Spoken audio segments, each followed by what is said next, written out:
So today we're going to jump into the evolution of management. We're going to look at how our whole idea of what makes a good manager has been totally flipped upside down over the last century or so. I mean, think about it. From the assembly line to the Zoom call, the rule book has been rewritten over and over again. Okay, let's get into it. It really all boils down to this one big question that people have been wrestling with for decades. Is management an art, something that needs real intuition and skill? Or is it a science, something you can break down with universal principles and hard data? And as you're about to see, the journey to answer that question has led to some absolutely revolutionary ideas. All right, let's hop in our time machine and go back to the early 20th century. The world is industrializing like crazy. Factories are popping up everywhere, and the number one challenge is pretty simple. How do you get all these people and all this new machinery to work together like a well-oiled, machine? This question is what gave birth to the very first school of management thought. And that brings us to this guy, Frederick Winslow Taylor. He's known as the father of scientific management, and for good reason. He was an engineer, so he looked at a workplace and just saw a system full of inefficiencies that could be optimized. This quote really nails his whole philosophy. It was all about finding the one best way to do any job, literally breaking down every single movement, timing it with a stopwatch, and cutting out anything that wasted time or energy. Now, this is where things get really interesting, because you see two completely different ways of solving the same problem. On one hand, you have Taylor, who's got his magnifying glass out looking at one worker performing one task. He's all about the micro level. But at the same time, you had a French engineer named Fayol, who was kind of up on a balcony looking at the entire factory floor. He wasn't trying to perfect the task. He was trying to create a universal blueprint for the whole organization.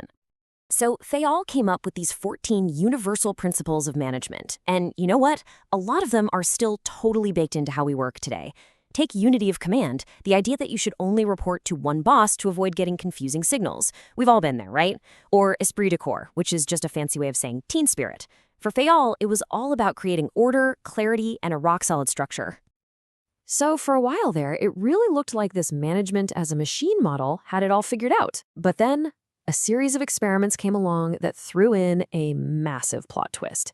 It was like they found a ghost in the machine, and it would change everything forever. And these were the Hawthorne experiments, led by a professor named Elton Mayo. Now, what's wild is that they started out trying to apply Taylor's scientific ideas to people.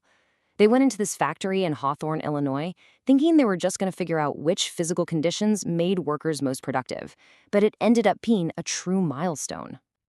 Their initial idea was super simple. They thought, okay, if we make the factory lighting better, productivity will go up. Makes sense, right? It was a classic scientific management approach. Tweak a variable, get a better result. But that is not what happened. Not at all. The researchers were just completely stumped. No matter what they did, whether they turned the lights up, turned them down, or changed other things, productivity just kept going up. And that's when it hit them, the aha moment. It wasn't about the lights. It was never about the lights. It was about the people. The workers were being more productive simply because someone was paying attention to them and making them feel important. And boom, right there, you have the birth of the human relations approach. The Hawthorne experiments proved that things like feeling valued, being part of a team, and just having good morale, these social and psychological things, were actually more powerful motivators than the physical environment. The focus had to shift from the machine to the human being running it. Okay, so if people aren't just cogs in a machine, then the next big question becomes pretty obvious, doesn't it? What actually motivates them? This kicked off a whole new chapter in management, all focused on trying to solve the motivation puzzle and unlock human potential. And a guy named Douglas McGregor gave us this absolutely brilliant way to think about it with his Theory X and Theory Y. Theory X, over on the left, that's the old school pessimistic view. It basically says people are lazy, they hate work, and you've got to watch them like a hawk. But Theory Y, on the right, that's the new, optimistic human relations view. It says, hey, people are naturally motivated, they're creative, and they actually want responsibility if you just give them an environment where they can thrive. So the Human Relations School gave us the why motivation matters. But it was the absolute legend, Peter Drucker, who came along and gave us the how. He created a practical system for actually empowering people and putting all these new ideas into practice. Drucker's game-changing idea was called Management by Objectives, or MBO, And here's the magic. Instead of just top-down commands, MBO says managers and their employees should set goals together. And just like that, your job isn't just a list of tasks anymore. It's directly connected to the company's big picture success.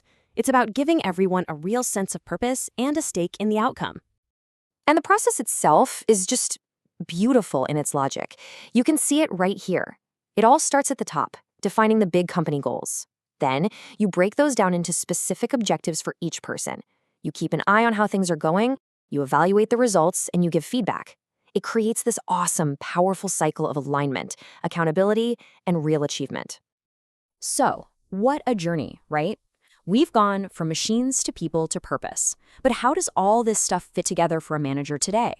Let's get into our final section and look at some of the key frameworks that have become essential tools in the modern manager's toolkit. All right, check out this classic framework. It's a bit of a mouthful, but it tries to capture everything a manager does in one handy acronym, POSCORB. You've got P for planning, figuring out where you're going, O for organizing, getting all your ducks in a row, S for staffing, hiring the right people, D for directing, which is the day-to-day leadership, CO for coordinating, making sure all the parts are moving together, and finally R for reporting and B for budgeting, keeping track of progress and money. It's like the ultimate checklist for the science of management. And you have to remember, the search for the perfect management style never really stops. It's always evolving. For example, you had Max Weber's bureaucracy theory, which really doubled down on the idea of structure and clear rules to make things fair and efficient. But then, decades later, William Ochi's Theory Z looked over to Japan and said, hey, maybe the real secret is fostering long-term loyalty and employee well-being. It just goes to show the quest is ongoing. Which brings us all the way back to where we started. Is management an art or science? And I think after this journey, the answer is, well, it's obviously both. The science part is knowing the MBO process, or how to put together a budget using POSDCRB. That's the framework. But the art is knowing exactly how to give tough feedback to a sensitive employee, or when to trust your gut feeling on a new hire. You can't have one without the other. It just falls apart. So if there's one thing to take away from all this, it's this. The best managers are kind of like master chefs. They have to know the science, the principles of structure, process, and efficiency, but they also need the art, that creativity and intuition to adapt their approach to the unique person standing right in front of them. They perfectly blend the systematic thinking of those early pioneers with that deep, human-focused approach we discovered later on. And that leaves us with one final thought for the future. In our world of AI, remote teams, and constant dizzying change, this debate is more relevant than ever. What's the next evolution going to look like? For the managers of tomorrow, what's going to be more important? Better data or more humanity? The answer to that is going to define the workplace for a long, long time to come.